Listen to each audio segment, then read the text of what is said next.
من المتمسكين بولاية علي بن أبي طالب عليه الصلاة وعليه السلام، والحمد لله الذي قدر فهدى، والذي أخرج المرعى فجعله غثاء أحوى.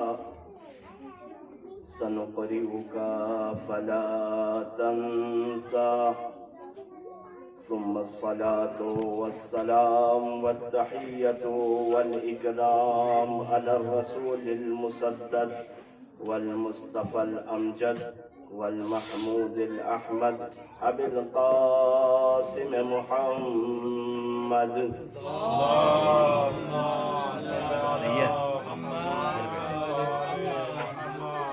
وآله الطيبين الطاهرين المعصومين المظلومين القارئين الحامدين الراكعين الساجدين الشاهدين الآمرين الناهين الصائمين السائمين الذين أذهب الله عنهم الرجس وطهرهم تطهيرا.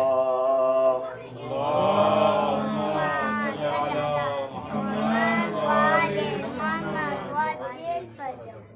ولعنة الله على أعدائهم وغاصب حقوقهم ومنكر فضائلهم أجمعين من الآن إلى قيام يوم الدين.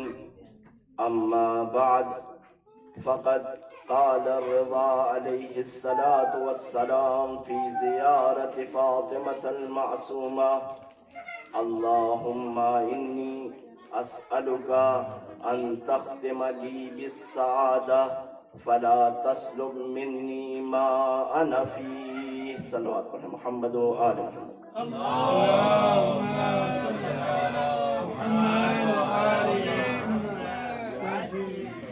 ارباب کرم، شب شہادت حضرت فاطمہ معصومہ سلام اللہ علیہا کے عنوان سے اس مجلس کا انعقاد کیا گیا ہے۔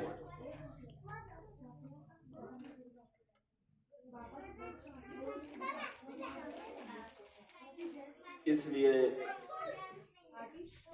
اس کا عنوان جس کلام مبارک کو قرار دیا وہ زیارت کے ہی جملات میں سے ایک جملہ ہے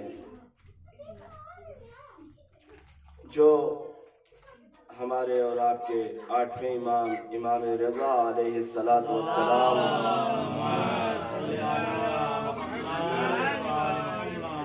اس زبان مبارک سے جاری ہوئے، اس لیے کہ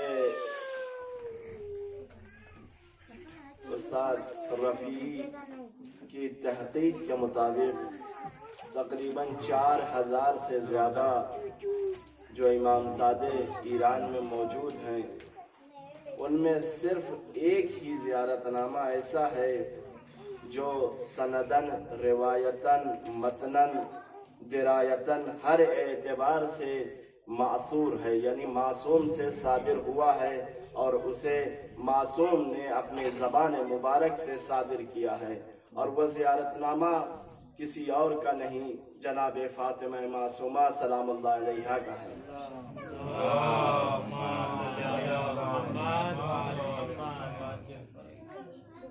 ہم اس زیارت کو جب پڑھتے ہیں اور اس زیارت کے آخر میں پہنچتے ہیں تو ایک دعا کرتے ہیں کہ اللہم انی اسألک ان تختم لی بالسعادہ فلا تسلب منی ما انا فیہ۔ اب یہاں پر آ کر علماء اور خاص کر کے عرفاء نے ایک بحث رکھی کہ ما انا فیہ سے کیا مراد ہے؟ کیا زیارت ظاہری مراد ہے جو ہم لوگ حرم میں جاتے ہیں زیارت کر کے واپس آ جاتے ہیں؟ ما انا فیہ سے یہ مراد ہے یا نہیں؟ ما انا فی سے مراد وہ حال و ہوا اور وہ حالت ہے جو زیارت کے درمیان ہم پر طاری ہوتی ہے۔ تو ہم پروردگار سے یہ دعا کرتے ہیں کہ فلا تسلم منی ما انا فی، تو اس کا مطلب جب ہم حرم گئے تو پھر اب ہمیں واپس نہیں آنا چاہیے اگر یہ دعا ہماری قبول ہو جائے کہ ہم جس حالت میں ابھی آ گئے ہیں اسے ہم سے سلب نہ کرنا۔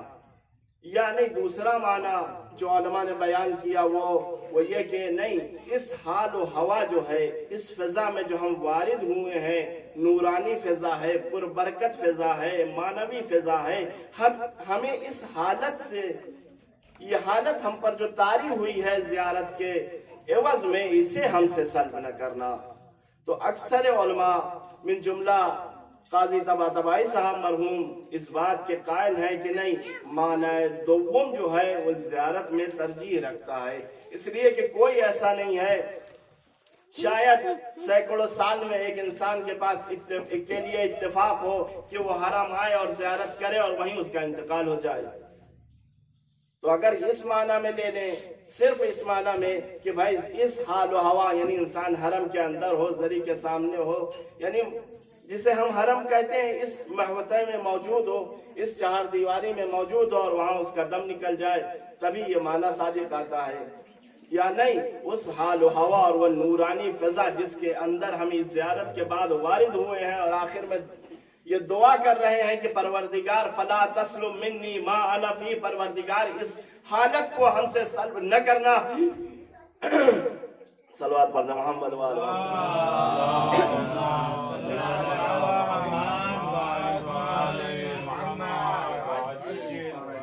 اس حالت کو ہم سے سلب نہ کرنا۔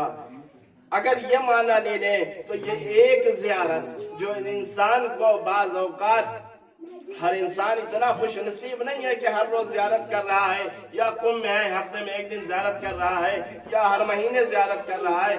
بعض لوگ ایسے ہیں اہل بیت کے چاہنے والے جو زندگی میں ایک بار آتے ہیں، قافلے آتے رہتے ہیں، جاتے رہتے ہیں، ہم نے دیکھا کوئی پوری عمر میں ایک بار آیا، کوئی دوسری بار آیا، یا کوئی 3 بار آ گیا۔ تو اگر ہم اس حالت کو مراد لیں کہ جو نورانی کیفیت بی بی کی زیارت سے ہمارے اوپر طاری ہوئی ہے، پروردگار اسے ہم سے سلب نہ کرنا، تو یہ کیفیت ہماری قبر تک جائے گی ہمارے ساتھ، ہم کو قبر میں نجات دے گی، ہم کو میزان پہ نجات دے گی، ہم کو محشر میں نجات دے گی۔ تو یہی معنی بہتر ہے کہ ہم یہ معنی لیں کہ جو یہ معنوی کیفیت ہم پر طاری ہوئی ہے، پروردگار اسے ہم سے سلب نہ کرنا۔ صلوات پڑھ محمد و آل محمد پر۔ اللہم صلی علی محمد و آل محمد عجل فرجہ۔ تو بھائی یہ کیفیت ایسی ہے جو زیارت کے بعد طاری ہو جاتی ہے انسان کے اوپر کہ انسان کے حال کو دگرگون کر دیتی ہے۔ حرم جانے سے پہلے 1000 خیالات ذہن میں رہتے ہیں، جو زائر آتے ہیں ان کے خیالات کچھ اور ہوتے ہیں، جو یہاں طالب علم ہیں، ہم لوگ ہیں، ہمارے خیالات کچھ اور ہیں، جو یہاں کے مقیم ہیں ان کے خیالات کچھ اور ہیں۔ تو جب تک انسان حرم کے اندر جا کر زیارت نہیں پڑھتا، اس وقت تک دنیاوی خیالات اس کے ذہن میں رہتے ہیں کہ فلاں مشکل کیسے ٹھیک ہوگی، بچہ کیسے ٹھیک ہوگا، شہریہ کیسے وصل ہوگا، بچے کیسے دنیا میں آئیں گے، مریضی کیسے جائے گی، اس تمام مشکلات سے کیسے دور ہوں گے۔ لیکن جب زیارت کرنے کے لیے حرم میں وارد ہوتا ہے، زیارت پڑھ لیتا ہے، اور زیارت پڑھنے کے بعد اب جب اس سے آپ پوچھئے اب تمہاری حالت کیسی ہے، تو کہتا ہے اب کچھ دیر کے لیے بالکل ذہن فری ہو چکا ہے، اب نہ دنیا کی فکر ہے نہ دنیا کی مشکلات کی فکر ہے۔ تو یہ وہ حالت ہے کہ جو طاری ہو جاتی ہے زیارت کرنے کے بعد۔ اب اس بی بی کی عظمت کو اگر ہم دیکھنا چاہیں تو اس بی بی کی عظمت کو اس طرح سے دیکھا جاتا ہے کہ 3 معصوموں نے ڈائریکٹ بی بی کی شخصیت کی طرف اشارہ کیا، نشاندہی کی اور ان کی علامتوں کو بتایا۔ ولادت سے پہلے حضرت مصحف ناطق امام جعفر صادق علیہ السلام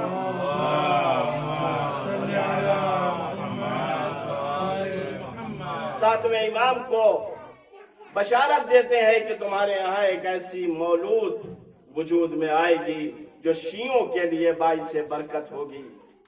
جب بچپنا ہے تو بچپنے کا عالم یہ ہے کہ امام کاظم علیہ السلام مسافرت پہ گئے ہوئے ہیں، کچھ شیعہ مدینے میں آئے ہیں۔ اب یہ ہر شیعہ جو ہیں وہ ہر دوسرے دن تیسرے دن اپنے جہاں ان کا قیام ہے مسافر خانے میں ہے یا کسی جگہ پر ہے، وہاں سے دولت سرا پر تشریف لاتے ہیں، آتے ہیں اور دق الباب کرتے ہیں اور سوال کرتے ہیں کیا امام واپس آئے؟ جواب آتا امام واپس نہیں آئے۔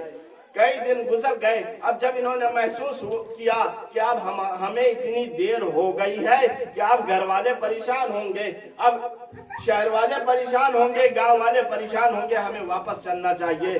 تو یہ پورا قافلہ تیار ہوتا ہے اور تیار ہونے کے بعد دولت سرے پہ پہنچتا ہے، دق الباب کرتا ہے، غلام باہر نکلتا ہے، پوچھتا ہے کیا بات ہے؟ کہا ہمارا وہی سوال ہے جو کئی دنوں سے ہم پوچھ رہے ہیں، کیا امام واپس آئے یا نہیں آئے؟ ایک مرتبہ جب یہ غلام اندر گھر میں پہنچتا ہے واپس، بی بی پوچھتی ہیں، اور بی بی ابھی اتنی کم سن ہے کہ شاید 7 سال یا 8 سال ان کی عمر ہے، پوچھتی ہیں ان سے پوچھو ان کی مشکل کیا ہے، یہ کیوں اتنی شدت سے بابا کا انتظار کر رہے ہیں؟ غلام نے آ کے پوچھا یہ بتاؤ کہ تمہاری پریشانی کیا ہے، تم کیوں اتنی شدت سے بابا کا انتظار کر رہے ہو؟ کہا ہمارے یہاں کچھ سوالات پیش آ گئے ہیں جن کا جواب ہمیں چاہیے۔ بی بی نے غلام سے کہا جاؤ ان سے کہو کہ وہ سوالات دے دیں، انہیں جواب دے دیا جائے گا۔ وہ غلام سوال لے کے آتا ہے، بی بی اپنے ہاتھوں سے تحریر فرماتی ہیں اس کے جوابات اور مہر لگاتی ہیں اس نامے پر اور قافلے والوں کے حوالے کر دیتی ہیں، کہتی ہیں جاؤ جتنے سوالات تمہیں درکار تھے سب کے اس میں جوابات موجود ہیں۔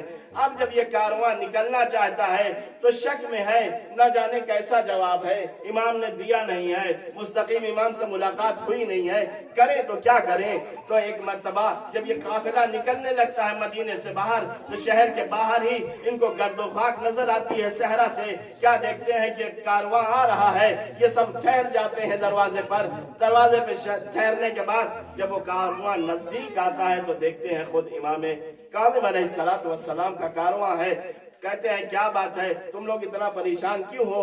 کہا مولا ہمارے منطقے میں کچھ سوالات ہیں، کچھ مشکلات ہیں، ہم وہ لے کے آئے تھے آپ کے پاس اور آپ سے ملاقات نہ ہو سکی، اب واپس جا رہے ہیں۔ تو کہا ان سوالوں کا کیا ہوا؟ کہا آپ کے گھر سے ایک پیغام آیا تھا کہ وہ سوال لے آؤ، ہم جواب دے دیتے ہیں۔ اب یہ جواب گھر سے ملا ہے۔ ایک مرتبہ جیسے ہی امام نے اس خط کو لیا، اس خط کے بوسے دیے اور ایک جملہ کہا۔ بی بی کی عظمت یہاں سے سمجھ میں آتی ہے کہ جہاں پیغمبر نے فرمایا تھا فاطمۃ بضعۃ منی، فاطمۃ بضعۃ منی، اگر پیغمبر نے جناب سیدہ کے لیے کہا تو امام کاظم نے جناب فاطمہ معصومہ کے لیے کیا فرمایا؟ فداہا ابوہا۔ ابھی خط نہیں کھولا امام نے صرف اس خط پہ لگی ہوئی مہر کو دیکھا ہے اور کہنے لگے فداہا ابوہا۔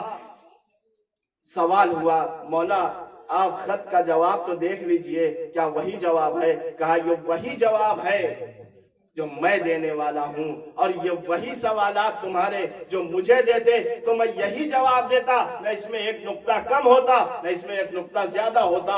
یہ جواب جو تم کو ملا ہے یہ امامت کا جواب ہے۔ تو بی بی کی عظمت اتنی ہے کہ اگر امام مسافرت میں ہو تو ان کی نیابت میں شرعی جوابات دیتی ہیں، یہ بات واضح کر دیتی ہے کہ بی بی ولیت اللہ ہیں۔ صلوات پڑھیں محمد و آل محمد پر۔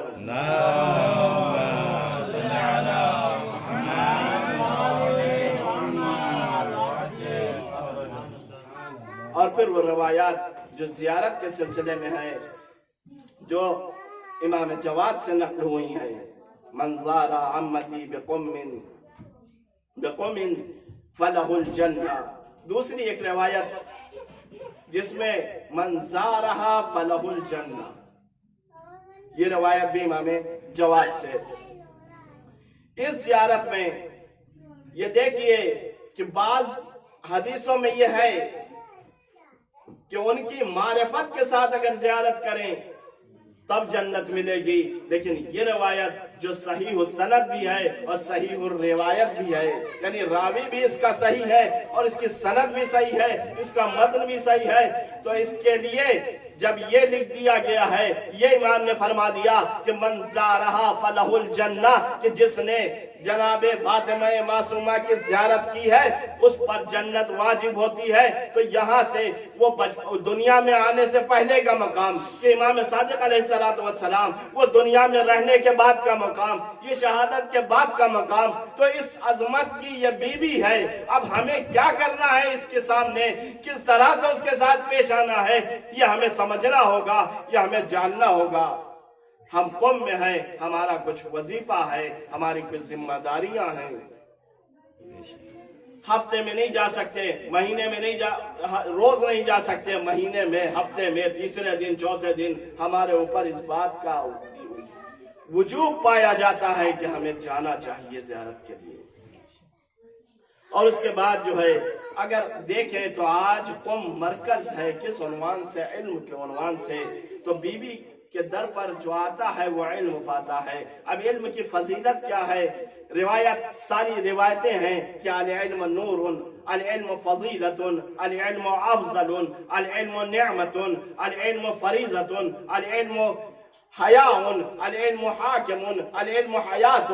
تو اگر اتنی فضیلتیں علم کی ہیں اور یہ سارا علم بی بی کے در سے پوری دنیا میں جا رہا ہے، تو یہ کہنے دیجئے مجھے کہ اگر حیات چاہیے تو بی بی کے در پہ آؤ، اگر علم چاہیے تو بی بی کے در پہ آؤ، اگر حیا چاہیے تو بی بی کے در پہ آؤ، اگر دین چاہیے تو بی بی کے در پہ آؤ، شرافت چاہیے تو بی بی کے در پہ آؤ، نجابت چاہیے تو بی بی کے در پہ آؤ، حیا چاہیے تو بی بی کے در پہ آؤ۔ اگر کسی کو نہ دیکھو، یہ دیکھ لو کہ اگر حاکمیت چاہیے تو خمینی اور خامنائی کی طرح بی بی کے در پہ آ جاؤ۔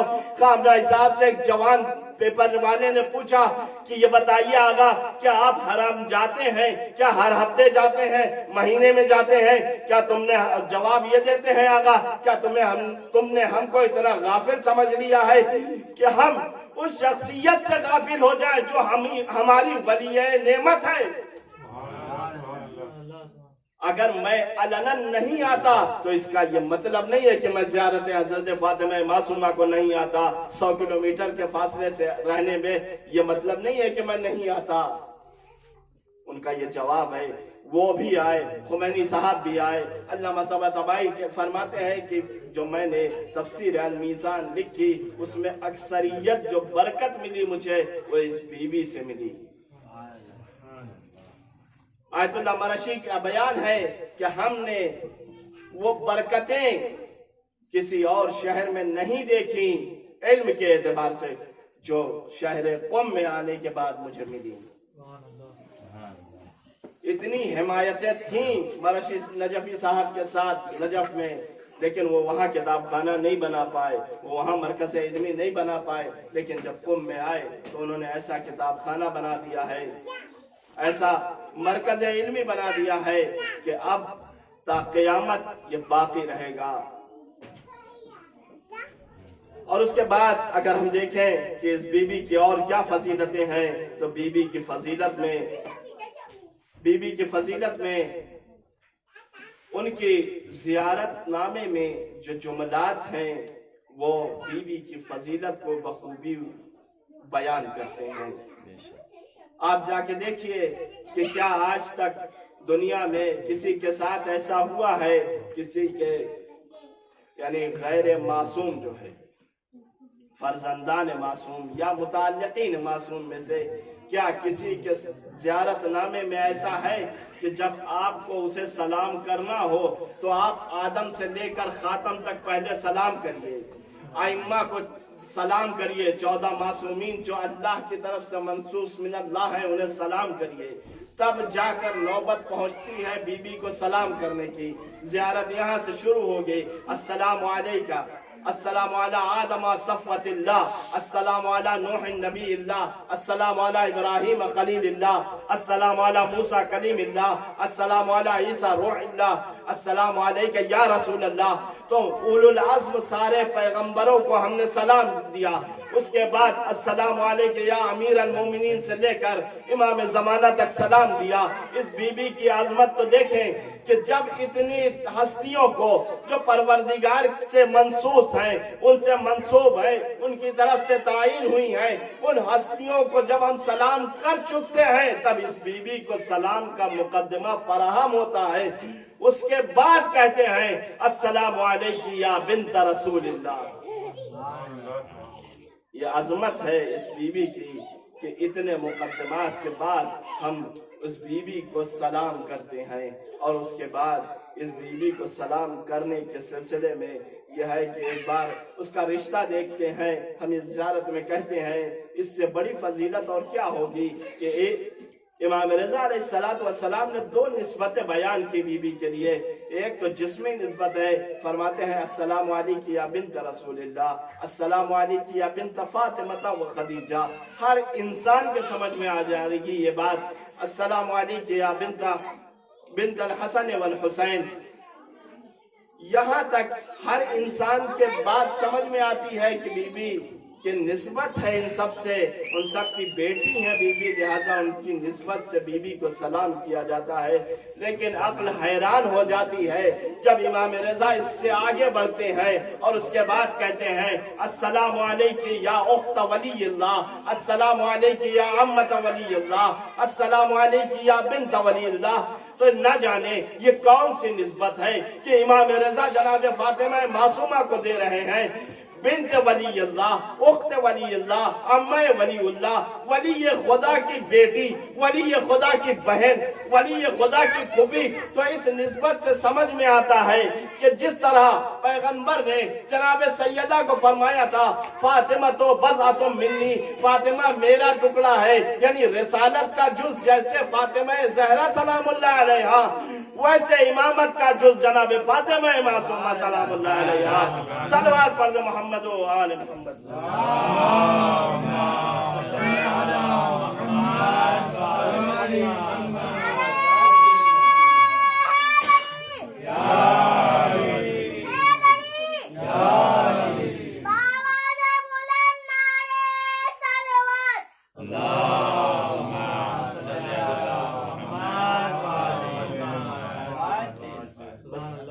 دو واقعے بیان کر کے ربط مسائل، بہت چھوٹے چھوٹے واقعے ہیں، ان چیزوں کو ہمیں خبر رکھنی چاہیے. ہمارے درمیان مدرسہ امام میں ایک لڑکا تھا جس سال آغا قوم تشریف لائے تھے. آذربائیجان کا وہ طالب علم تھا. اس کی آنکھ تھوڑا سا ٹیڑھی تھی. سارے دوست اس کا کہنا ہے بچپن سے میرا مسخرہ کر رہے تھے. جب آغا ہے تو وہ بھی جم بیچ میں بیٹھا ہوا تھا. اور اس کے بعد کیمرہ مین نے جب پیچھے سے فوٹو لی تو اس کا چہرہ آیا، اور جب چہرہ آیا تو اس کی آنکھیں جس طرح سے کیمرے میں آئی، اور اس کے بعد اس شب کے والے نے اس کی آنکھوں پر زوم کیا. جب یہ ٹی وی میں دکھایا گیا تو اسے بہت برا لگا کہ میری آنکھوں کے مذاق کا مسئلہ بھی یہاں تک پہنچ گیا کہ کیمرے والے بھی مجھے دیکھتے ہیں میری آنکھوں کو تو مجھے چھوڑتے نہیں. میری آنکھوں پہ اس نے زوم کیوں کیا؟ اس نے میری آنکھوں پہ زوم کیوں کیا؟ یہ بات اس کے دل میں چبھ جاتی ہے. وہ مدرسے سے اٹھتا ہے اور اٹھنے کے بعد حرم پہنچتا ہے. ہمارے ہی درمیان رہنے والا طالب علم ہے. اٹھ کے حرم پہنچتا ہے اور حرم جانے کے بعد زری کو پکڑتا ہے اور جس طرح مسجد امام خمینی ہے وہ تھوڑی سی جگہ ہے وہاں بیٹھ جاتا ہے اور گریہ کرنا شروع کرتا ہے. 2-2.5 گھنٹے تک وہ گریہ کرتا رہتا ہے. کہتا ہے بی بی مجھے آپ کچھ نہ دیجئے لیکن اس چیز سے بچا لیجئے کہ پروردگار کی دی ہوئی آنکھیں ہیں ان کا کوئی مذاق نہ اڑائے. گریہ کرتے کرتے وہ تھک جاتا ہے، اسے نیند آ جاتی ہے. اب جو آنکھ کھلتی ہے تو اسے ایسا محسوس ہوتا ہے کہ میری آنکھیں صاف ہو گئی ہیں اور مجھے بالکل برابر دکھ رہا ہے. اور اس کے بعد وہ جلدی سے پہنچتا ہے اور زیارت نامہ اٹھا کر اور دور کر کے دیکھتا ہے اور اس کے بعد دیکھنے کے بعد پڑھ سکتا ہے اسے تو فوراً خادم سے کہتا ہے اسے اور دور لے جاؤ میں دیکھوں اور دور سے پڑھ پاتا ہوں. جو طالب علم 10 سینٹی میٹر سے زیادہ کے متن کو نہیں پڑھ سکتا تھا